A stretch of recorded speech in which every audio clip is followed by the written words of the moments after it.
Liftoff! You're watching Spaceflight Now, the Ares 1X test flight. The Brooks Brothers continue. Well, he's the only one in full uniform. He did the full uni. The Brooks Brothers. Bloomer and Halsell were both jacketless. The ATK former astronaut all-stars. See, I'm the only one that's Kent Rominger, still in the astronaut uniform here. That's the real astronaut uniform. There's no question about that. But sometimes these guys like to dress up. So it's good to have you drop by. And I just learned something really interesting from Rommel.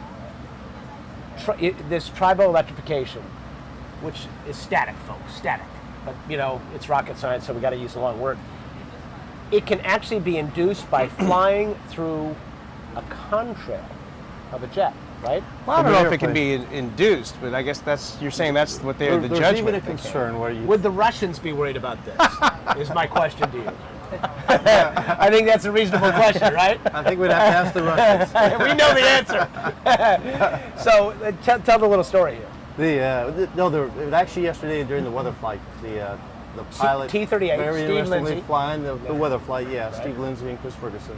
Within one ship or two ships? They found a whole single one airplane. One airplane. Okay.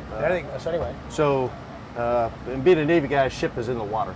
So it's an airplane up in the air. Yeah. However, they circled a hole and it left a beautiful ring around an opening coming up. But the fact is that with the triboelectrification concerns, there are concerns of even flying through an airplane's contrail. So they discussed, hey, maybe they should lower their altitude. So in fact, they aren't producing the contrail. Kathy Winters would have to come on and say red for weather on account of contrails. Yeah, because the T-38 in other words, flew it's you, over. Steve Lindsay. He flew over the vehicle. So they really, in all honest to goodness truth, today they're going to be careful not to place a contrail over in the path vehicle. of the vehicle. Yeah. That's right. Let's talk about what the key stages are and what information you'll be gathering there. First of all, that pitot tube, which is an airspeed indicator, it's only for the test data. It doesn't inform how the rocket flies, correct? That's right. Okay. That's correct. It's not part of the control system. Otherwise, we'd have You'd have a problem, right? So presumably there are other ways they capture that data in order to make it fly correctly. So at this stage, yeah, and first of all, even the liftoff, the thrust weight of this vehicle is much higher than the shuttle, so it's a drag racer. It leaps off the pad pretty quickly and quickly builds up to just under 3 Gs, which the shuttle does, but the Ares gets there much quicker. Right. Because the thrust weight off the pad is so much higher. And only 2 minutes to burn time, just like the 2 minutes, same burnout essentially. Same burnout. Although with the 5 segments, won't it go a little longer? This has only got 4 segments of fuel. The 5 segment actually right now is going a couple seconds shorter. Really? So just burns hotter, faster, 2 minutes and a second or so is what the 5, and it's all how you tailor the grain.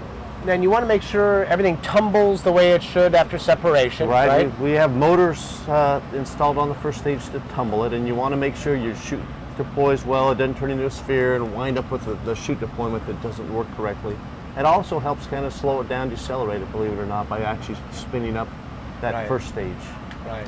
What's fascinating to me is that the chutes are the largest in the world. We drop tested one just a couple of weeks ago out in Yuma that went very well, by the way. Mm-hmm. The final chute disc reef is down under 2,000 feet. So the main chute disc reef is only a couple thousand feet. And I was commenting, that's low. Yeah. And so they looked at me and said, well, our military, we put them out under 1,000 feet. So, what do you mean it's low? Yeah, those guys I'm thinking, but they're trying to hide, right? Right.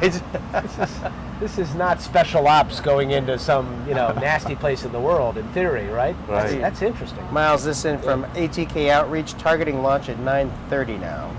9:30 it is, which is going to put me in Eastern jeopardy of making my flight, getting out to NASA Ames. So they splashdown.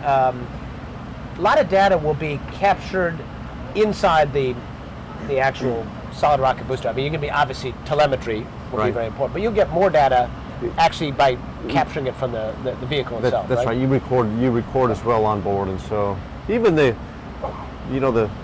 towing the motor back in has its challenges. So you see it horizontally here, but when it lands, it's vertical. So you do have divers. There are balloons, if you will, that inflate bladders and kind of evacuate the water out of the rocket motor. 1X is unique in that it doesn't have the motor entirely burn out because the fifth segment is a simulator.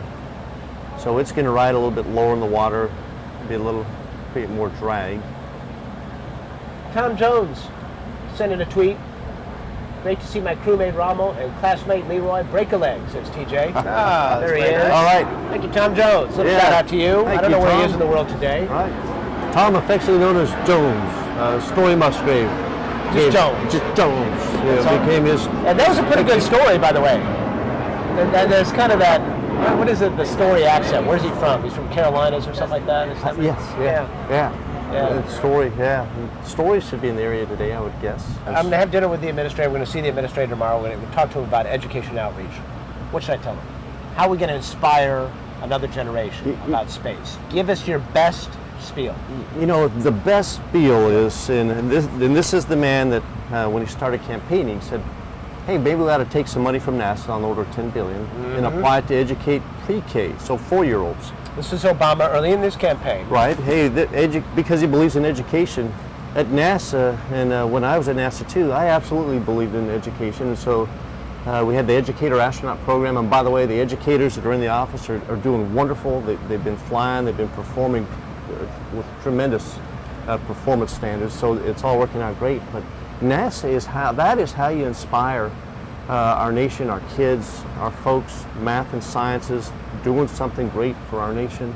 And so to me, hey, it's not about just generically educating folks. You need to give them something inspirational to shoot for.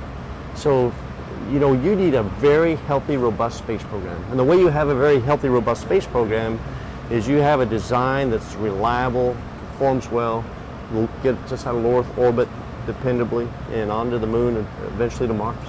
That's what you do. So, yeah, I would tell him, hey, President, we need the budget to pull Ares off as scheduled because this is the most reliable program. It's a program of record. We're vested in it.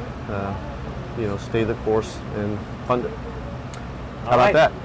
I'm getting inspired just talking to you guys. I'm going to be loaded for bear when I get out to Ames. Boy, it'll be good. But the reality of it is, if we don't do it well, you know, we won't be the leader in space. You know, listen, I talked about it earlier. What do we make anymore in this country?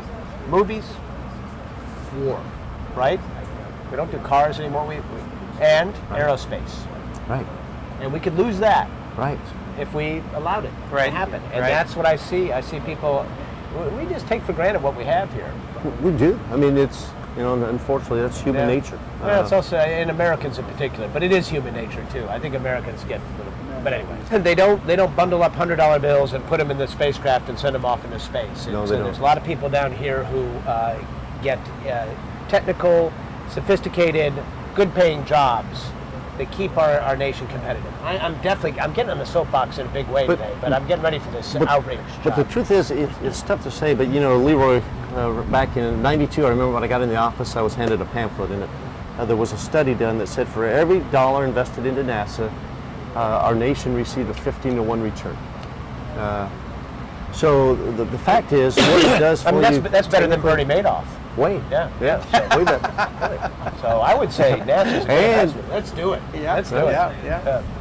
By the way, Tom Jones says, jokes from Rommel, Taco, and Musgrave made 17 plus days aboard Columbia a laugh a minute.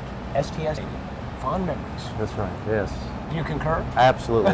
It was absolutely fun. And one final thought from Space Pete, because he's helping us out today. He wants to know, how is this generation of SRBs improved on safety over the shuttle design? It's pretty much the same, isn't it? It is. You know, this design post-challenge with the RSRM, that joint has proven to be extremely robust and reliable.